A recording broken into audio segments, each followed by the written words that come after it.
responsive. But yeah,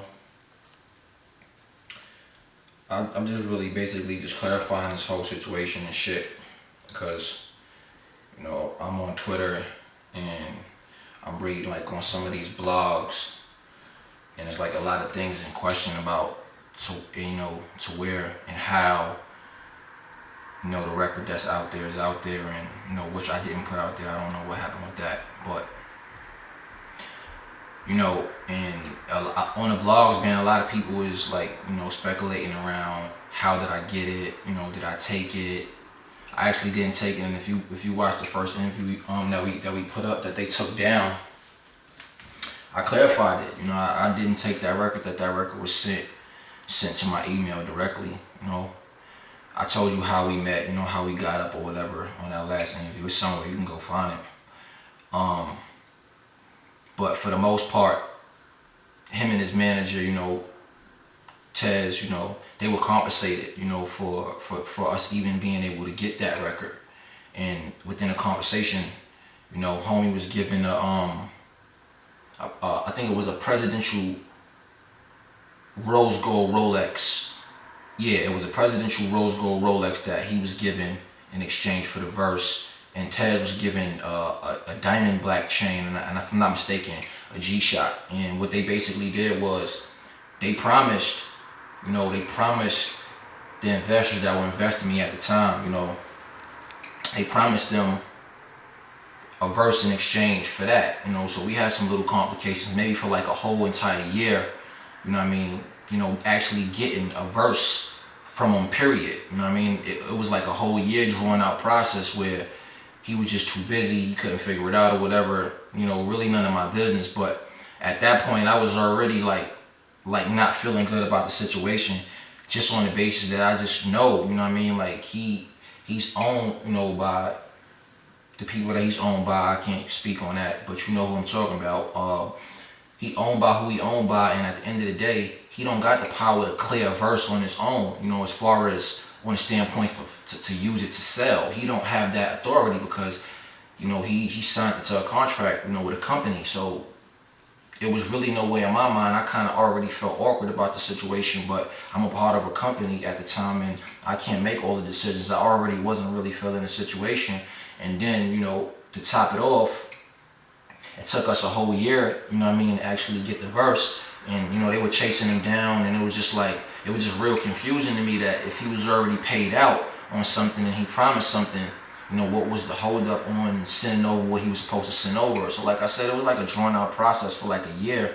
Then, when we finally got it, after seeing how he was basically, misusing his friendship, with the investor, I really wasn't feeling like, to even doing a record with him. I was already against doing a record with him. It wasn't like I was opting off that, because I always felt like I had to make myself as an artist before I even went and ventured off and did features and tried to connect myself with other people. So if I wasn't using it for that aspect. He was paid for the record, and when I got it, I really wasn't even trying to do the record. And then the company was just like, yo, you got to do the record. We got to start taking meetings, and they talked me into it, because at the end of the day, I'm not really defiant like that.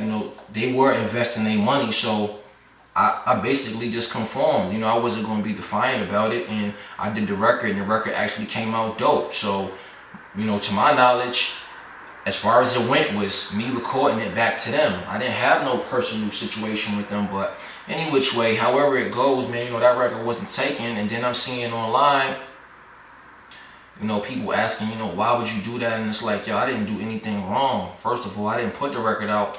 And besides that, dude got paid $40,000, and his manager took over $8,000, $9,000 in jewelry from my investors. Like, I didn't get that record for free. I actually got 2 records sent to me. I didn't like the first one, and then they sent another one, and I got 2 records from him. It wasn't like this shit just popped up out of nowhere.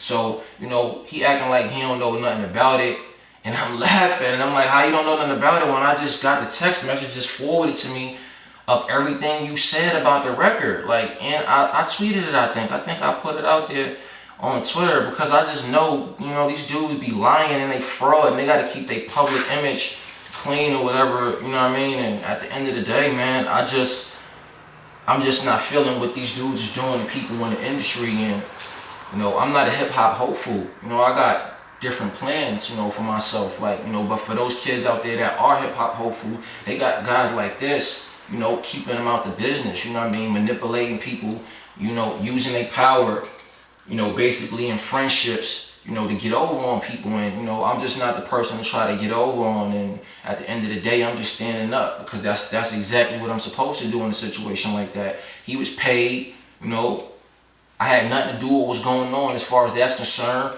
All I know is I had a record. Nobody ain't tell me nothing about this record, that I couldn't do nothing with this record. Up until they sent me a cease and desist to my email from his lawyer, which I don't even know how she got my email. I was confused. You know what I mean? How's this lady sending me an email about a cease and desist about something that's a year and a half old that I'm not even selling? Like, I don't even understand what's going on here. I'm confused. Where's all this coming from? My video come down off YouTube, and I'm like, that's how I knew what was going on, you know, for the most part. But at the end of the day, man, you know, this ain't really all about me, man. This is about me just showing people how important it is to be independent and you know, and speak up for yourself, because you got a right to do that. And I'm just trying to change things, man, as far as, you know, these people on these, you know, in these blogs and shit, you know, basically vulturing off these, you know, up and coming fledgling artists, man, you know, having them pay all of this money out, and, you know, all of these people just taking advantage of people that's trying to get on. And that's what I'm standing for. I'm representing that. And this ain't got nothing to do about the record, because I'm not even excited about the record being out there. Like, that's not what the point is. Like, the point is, you know, when you take money from somebody and you say you're going to do something, you stand by it, or you return that money. You don't just run with the money and you just keep thinking it's going to be cool like that. Like, that's not how things is done. So for the people that really had the question they was asking, man, you know, at the end of the day, like, I didn't take that record, and I didn't put that record out neither. But at the end of the day, he got paid and compensated, him and his manager both. They know what it is. Like, they know what it is. Like, this ain't no lies. This is all truth, man. They both know what it is. And at the end of the day, it is what it is, man. And we still working on that project, man. Deaf Ears Blind Eyes coming soon. Stay tuned. Gotta grind, earn your keep 7 days out the week. Now money don't sleep, y'all. 7 days out the week. You never sleep.